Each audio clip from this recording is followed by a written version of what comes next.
that go along with 32 through 34. And these are what are called systems of equations. And what a system of equation is when you have multiple variables and multiple equations. Now the ones we're going to look at today are going to have two variables and two equations. They are lines and they're going to intersect at an ordered pair.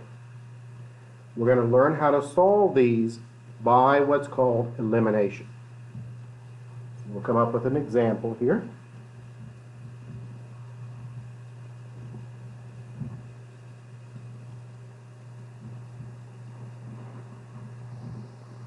And we'll use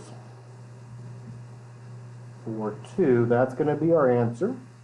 So we're going to make these up. I always start with our answer. And so that's going to be now 20 plus 4. So that's going to equal 24. And 4 minus 6, that makes it a minus 2. So this is what's called a system of equations. Two variables and two equations.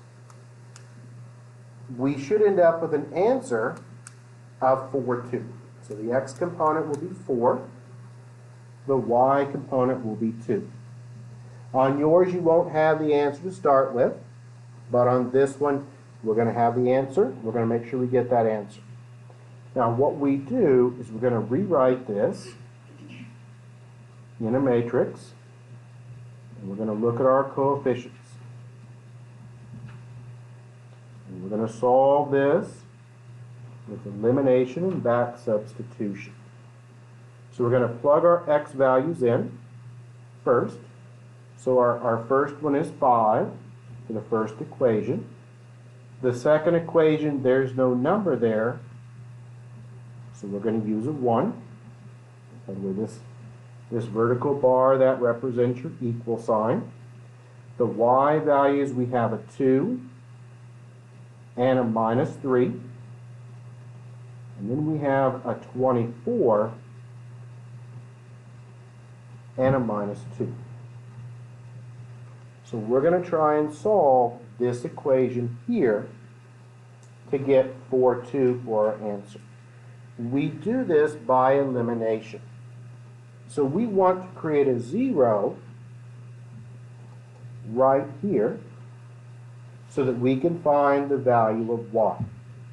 Now we want to do that by multiplying and adding them together. So we want to create a 0 right here. We want to be able to add them down and make a 0. So when we look at our x values, we're going to try to eliminate x. So that's our goal here. We're going to try to eliminate x.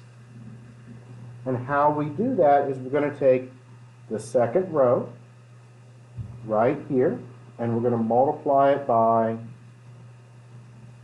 a negative 5. So we're going to multiply the second row by a negative 5.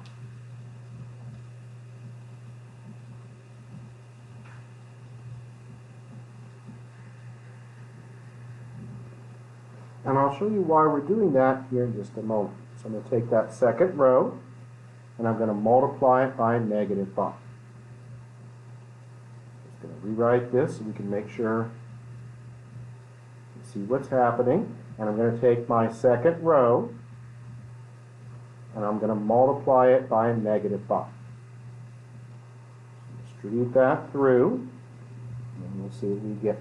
When I take that second row and I multiply it by negative 5, the top row is going to stay the same. You only work with one row at a time. And the bottom row, I'm going to multiply it by negative 5.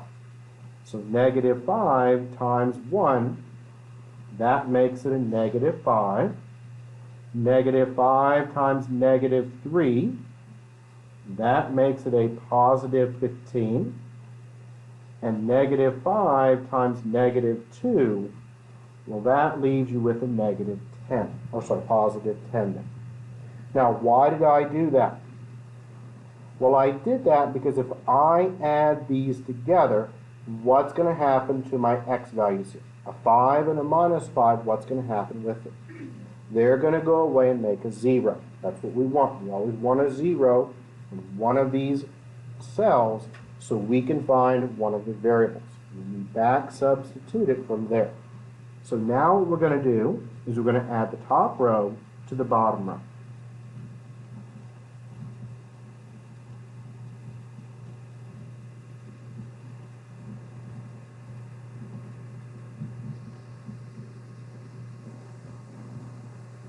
This row is going to get added to the bottom row. And the top row is going to stay the same because we're not changing it at all. And we're going to add these down. So 5 minus 5, and we add them down. That makes it a what? 0. Okay? 2 plus 15, that makes it a 17. And 24 plus 10, that makes it a 34, doesn't it? Now, we've got that 0 here. So what this right here means is 17x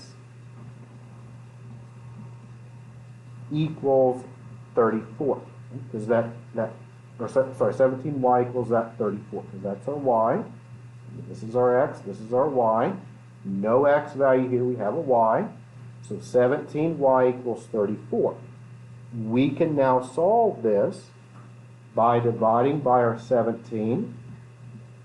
And we now get y equals what? Y equals now 2. Is everyone okay with how I did that? And we're going to do 3 or 4 of these so you see how they're done. Now, once we have one of the values, in this case we have y equals 2, we're going to take this value and we're going to plug it back in to one of the original equations. Doesn't matter which one, you can use either one. They're going to come out to be the same. So we're going to plug in y equals 2. And we're going to go ahead and plug it into that second equation here. So what we've got is we've got x minus 3 times 2 equals a negative 2. So we plugged in 2 for a y value. That gave you then x minus 6 equals a negative 2. We're going to add our 6 to each side. And now we have our second variable. And that gives us then x equals what? 4. So as an ordered pair, our answer would be 4, comma 2. And this is called a system of equations, and we're solving it by elimination with back substitution. It's easier than doing full elimination, so we're just going to do elimination, and then we'll find one variable and plug it back in. So that's what we did. We're going to do a couple of examples of these. They're pretty straightforward once we get going on them. So let's try another one. How did you get 4? Sure. How did I get? Sorry, I was Oh. down. Yep, no problem. I'll keep it here so we can see what we're working with. So this was our original, Okay. okay? And we took this and we wrote our coefficients into this matrix here. You solve for x. Yep, and then I solved it and I got the y equals 2. So it doesn't matter which one. No, it does not matter which one you plug it into. Same answer. Yes, you will get the same answer. I chose to plug it in the second one because it's a little bit easier to work with. It doesn't matter which one, you're going to end up with the same answer. So I plugged in my y equals 2, solved it out, and I got my x equals 4. That then gave me the ordered pair 4, 2. It'll make more sense once we do a couple more examples. So let's try another one of these.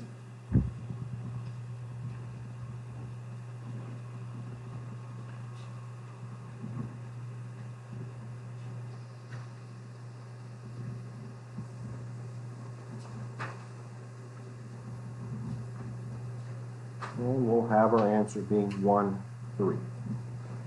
Let's figure out what we've got here. 1 plus 3 that makes, so 6 plus 3, that makes it a 9. So the first equation is going to equal 9. Here's the second one. should equal then 14.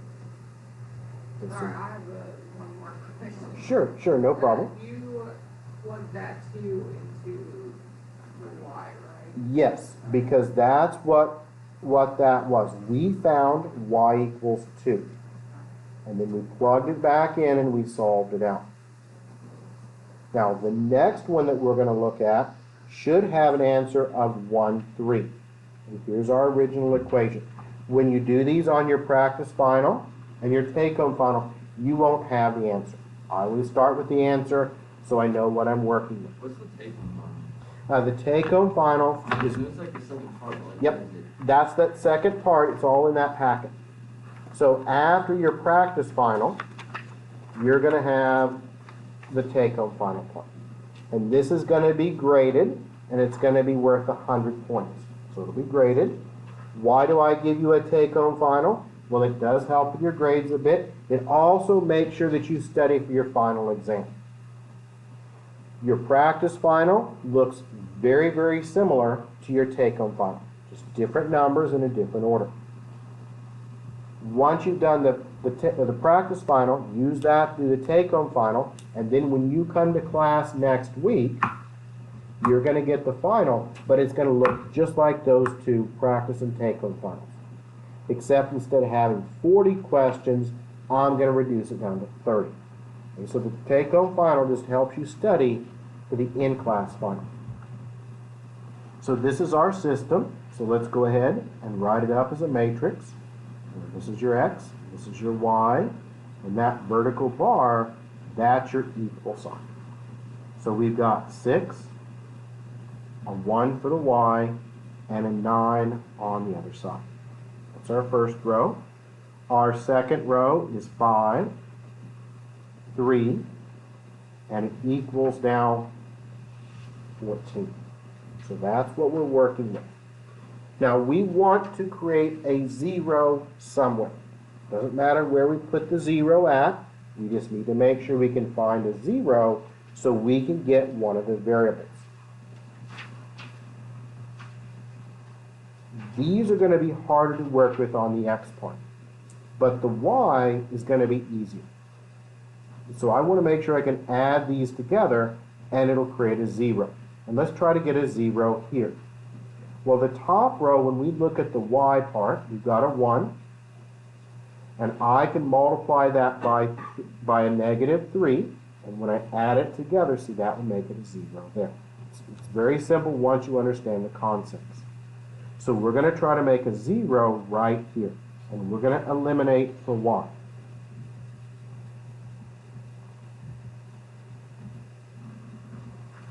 So I'm going to take the first row, and I'm going to multiply it by a negative 3.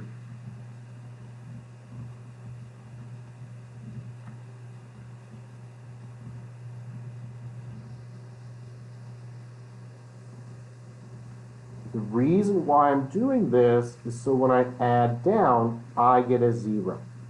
You want to make sure you can do it as easily as possible. So we're going to take the first row, and we're going to multiply it by a negative 3.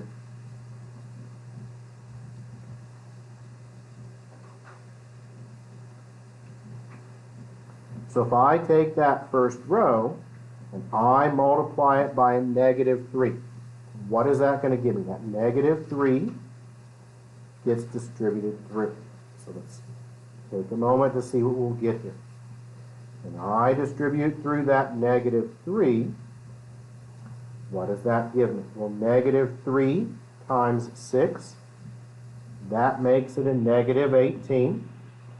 Negative 3 times 1, that makes it a negative 3. And negative 3 times 9, that makes it a negative 27, isn't it? We're going to keep the bottom row the same. Now, the reason why I did that is what's going to happen with these. If I were to add down, what's going to happen to this 3 and the negative 3? They go away, don't they? Right? Because 3 minus 3 makes it what? 0. And we want to get a 0 somewhere.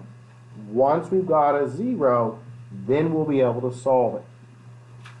So now we're going to add down again. So add the top row to the bottom row.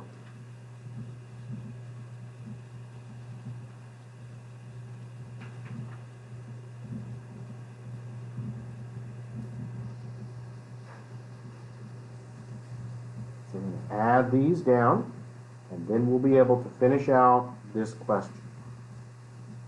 So we're going to go ahead and add down. I'm going to keep the top row the same. So I'm just going to add it down to the bottom row. Negative 18 plus 5. Well, negative 18 plus 5, that makes it a negative 13, isn't it? Here's the important part. Minus 3 plus 3, what does that leave you with then? 0, and that's what we want. Then we've got minus 27 plus 14. If I add those down, I get a what? Negative 13. We have that 0. And remember, this is your x, and this is your y. So if I look right here in this bottom row, what do I have? If I rewrite this out, I have minus 13x equals what? Minus 13, right? Because the y is what? 0. Now I can finish it by dividing by negative 13. And that leaves you then with x equaling what? 1. Now I have half of it done. I need to get the other half. So I've got the x component. How do I get the y part? Well, I take my x equals 1, and I plug it back in. It doesn't matter which equation you use. You're going to come up with the same answer. So I'm going to go ahead and plug in x equals 1. I'm going to use the second equation. And if I plug in x equals 1 into my second equation, I then get 5 times 1 plus 3y equals 14. Is everyone okay with what I did there? I just plugged in what? X equals 1. You can plug it into either equation. It doesn't matter. You could have plugged it into this one. If you would have liked it, it wouldn't matter at all. You're going to get the same answer. 5 times 1 is a 5. So that's 5 plus 3y equals 14. I'm going to move that 5 over. That leaves you then with 3y equals 9. Divide by your 3. And y equals then what? 3. My answer is an ordered pair. And it goes x, y. So what's my answer? 1 comma what? 3. Was that flip thought from the first one? The very first equation you mean? No. Your first order pair, remember, that should have been what we got for our answer. That should be our answer. Well, I 1, know, 3. but Yeah, because, it is okay, row- I wrote it down wrong. Multiply row, is it row 1? yeah, we took our first row, okay, and you multiplied it by a negative 3. So that gave us that. So we just multiply all the numbers by a negative 3, and then we just add it down. But you do it for each problem, multiply the first row, right? Right, yeah, that's usually what I do is use the first row. Sometimes, like the next one, you're going to have to use both rows. But once you find one, it's easy to get the other. These are not difficult. Once you do a few of them, you'll be fine. Let's try another one. Our goal, again, is to get those zeros.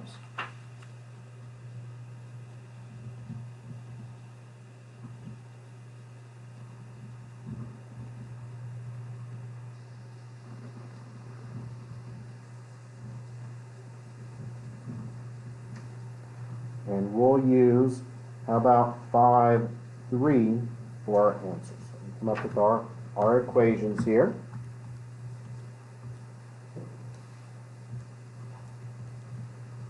first one should be a 29, and the second one is going to be 13. So we'll first begin building our matrix here. This is your X, this is your Y, and that vertical bar, that again represents your equal sign. So we'll fill it in. This one's a little bit different from the last ones. So we've got a 4, a 3, and then it equals a 29. And we've got 5, -4, and 13. So we need to figure out how to eliminate one of the variables. And what I mean by that is I want either these two or those two to be the same, opposites in signs. So when I add down, it makes a 0. We can't just multiply one row by something. We're going to have to use both rows.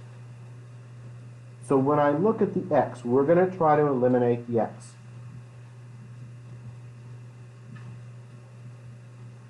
So I want to create a 0 at the X eventually. Now when I look at my X values, what do I have? I have a 4 and I have a 5, right? What's the least common denominator? Think back about fractions of 4 and 5. The least common denominator of 4 and 5 would be a what? Would be a 20. Okay? So I need to multiply the top row by something so that I get a 20 right here. And I need to do the same thing for the second row. Now I do need to make sure that one of them is positive, one of them is negative, so they'll cancel out. So we need a 20. Well, 4 times what makes it a 20? 5. So we're going to multiply the top row by a 5. Okay. Second row. 5 times what makes it 20? 5 times 4 makes it 20, right? We want to make sure one's positive and one of them is negative. So I'm going to use a -4 for the second row. I'm just going to fill it in and then we'll multiply through down below. Okay, so let's go ahead now and distribute this through. What do we get on our top row? Multiply every number in the top row by 5. 5 times 4, what is that? 5 times 4 is 20. 5 times 3 is what? 15. 5 times 29 is 145. Now we do the same process on the second row. So on the second row, 4 times -5, that makes that a -20. We want that because when I add those together, what's going to happen to the 20s? They're going to go away and make a 0. We want a 0. We need to get a 0 somewhere. So a -4 times -4. Watch your signs. That's a +16. A -4 times 13. That makes it a -52, isn't it? Is everyone okay with that so far? Now, what are we going to do? We're going to take the top row. We're going to add it to the bottom row. That's going to make a 0 that we can work with. So the top row always stays the same. You only work with one row at a time. And when I add these down, 20 minus 20, what does that make that now? 0. That's what we want. 15 plus 16, that makes it a 31.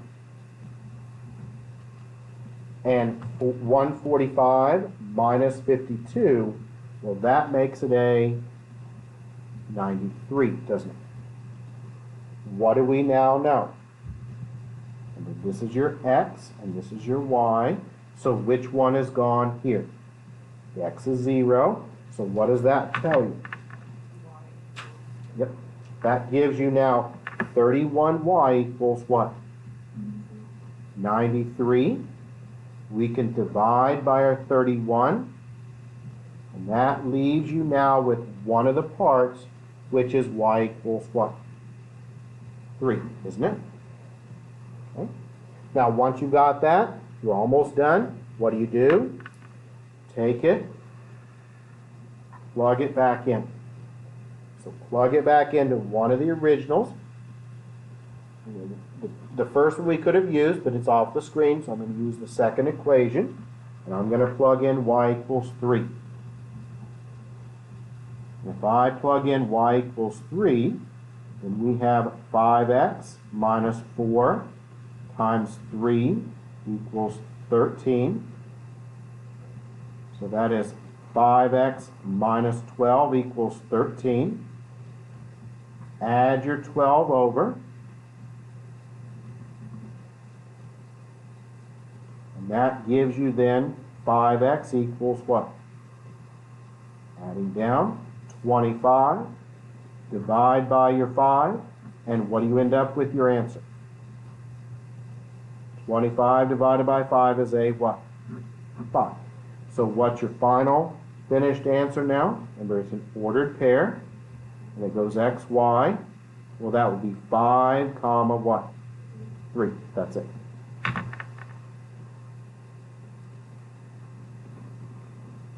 Do we need to do one more of these? You see one more of them, or are we okay with it? Does it make sense in how they work now?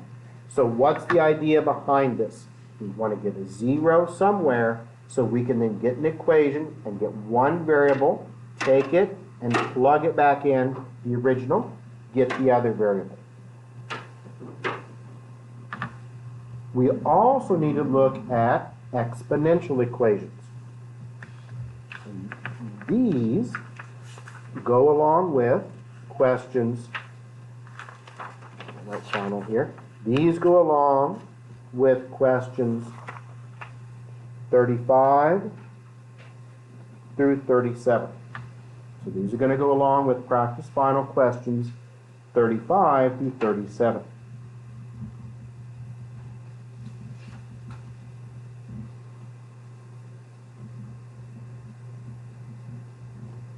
I'm not going to work them out, the practice final ones, because you can look online and see how they're done. I'd rather give you more examples. This is a very easy one to start with. You should be able to look at this and tell me what you think x will be. Now this is a little bit different because x is up to a power, right? Okay. So does anyone know what x would be here? X would be 2.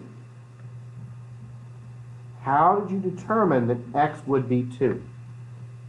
Well, what do we know about 4? 4 is what?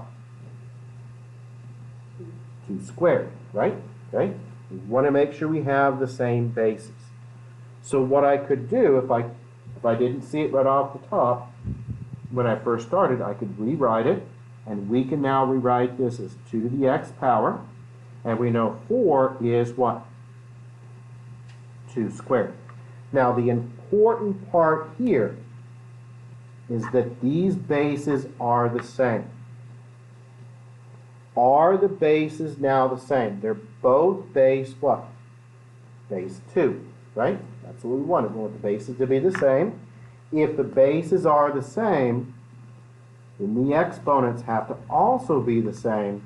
So that would give you then x equals what? 2. We're going to apply this to a little bit more complicated problem. Not much, just a little bit.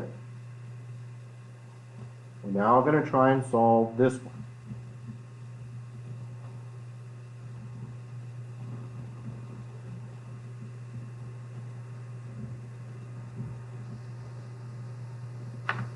What we are trying to do is we are trying to get them to have the same basis. This one has a base 3. Now, what do we know about 27? We know that 27 is 3 what? 3 cubed, right? 3 cubed is 27. That's going to give us the same base over here. So now I can rewrite this as 3 to the x minus 5 power equals 3 cubed, because 27 is 3 cubed. Why did I do that? I did that so my bases would be the same. See, these both have a base of what? 3. If the bases are the same, then that tells me the exponents have to be the same as well. So these are going to also be the same. So what does my equation look like? It looks like now x minus 5 equals 3. I'm going to add 5 to each side. And so what is x now going to be? Adding over, x equals what?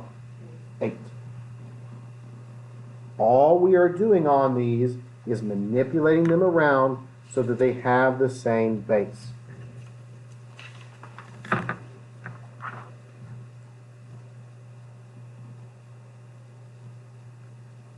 Next, we're going to talk about the negative exponent rule. The negative exponent rule says this. You probably remember it from previous courses.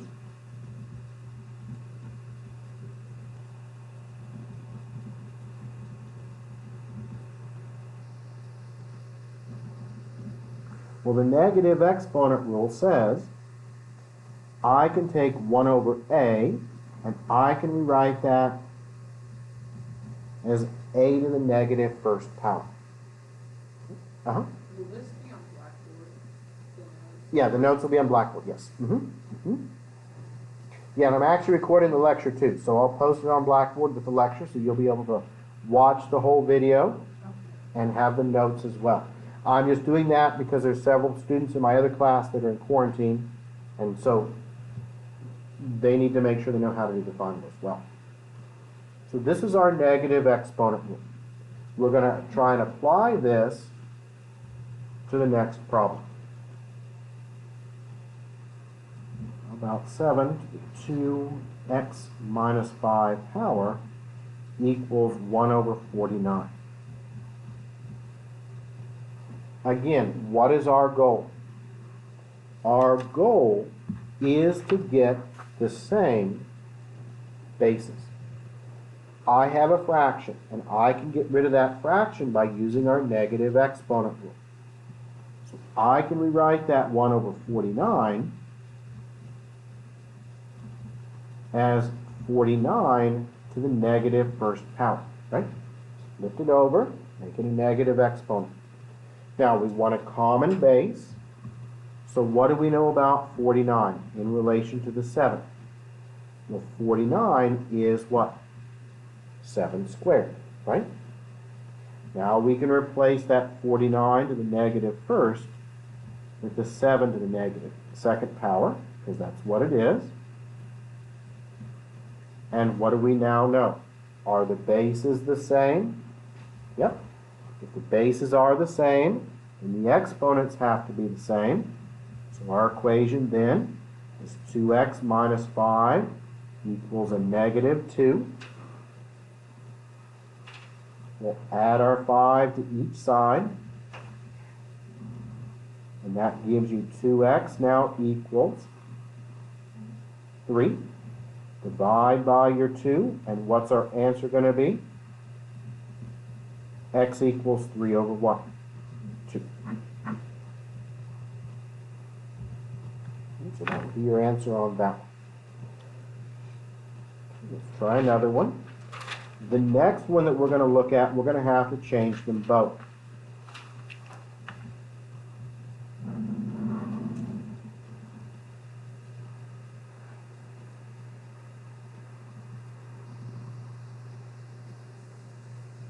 Okay, so let's think about what we've got here. Let's use a 32 to the x minus 5 power equals 16 to the 3x power. We're going to have to change both of these. Now, why am I going to have to change both of them?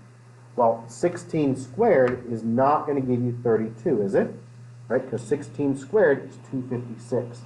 We need to make sure these numbers right here are the same. Now, if we think about what we have, these are both factors of 2. Because we know that 16 is 2 to the what power? 2 to the 4th power, right? Remember, 16 is 2 to the 4th power. You can check it and see, but 16 is 2 to the 4th power. That gives you that 16.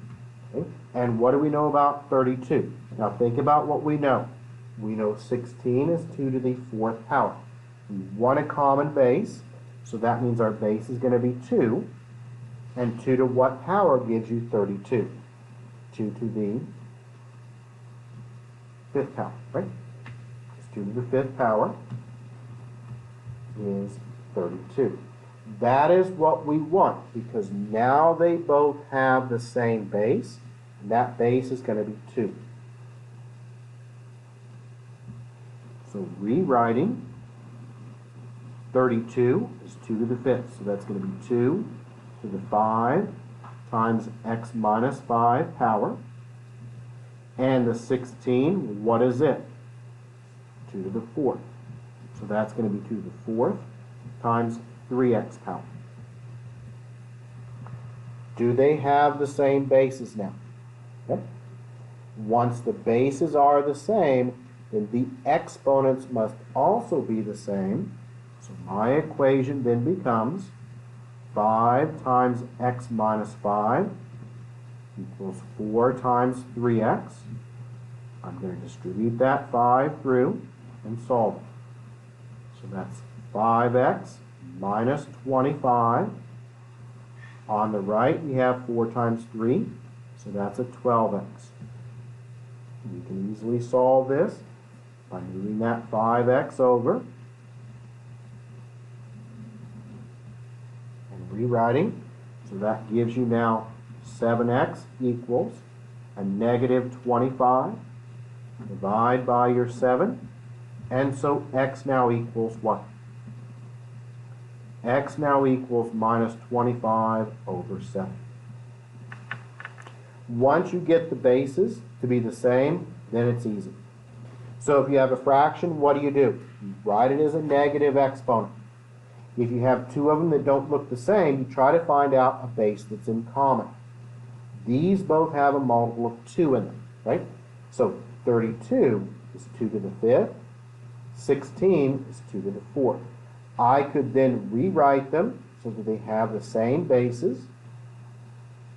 Once the bases are the same, then you can solve and get the exponent. Let's look at one more, and then we'll take a short break.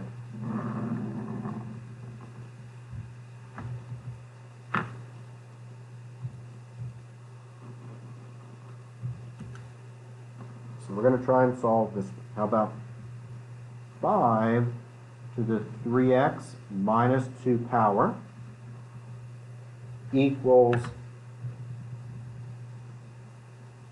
625 to the x minus 1 power. When I look at this problem, where do I begin? Well, I know I want a common base. This 5 cannot be broken down at all, can it?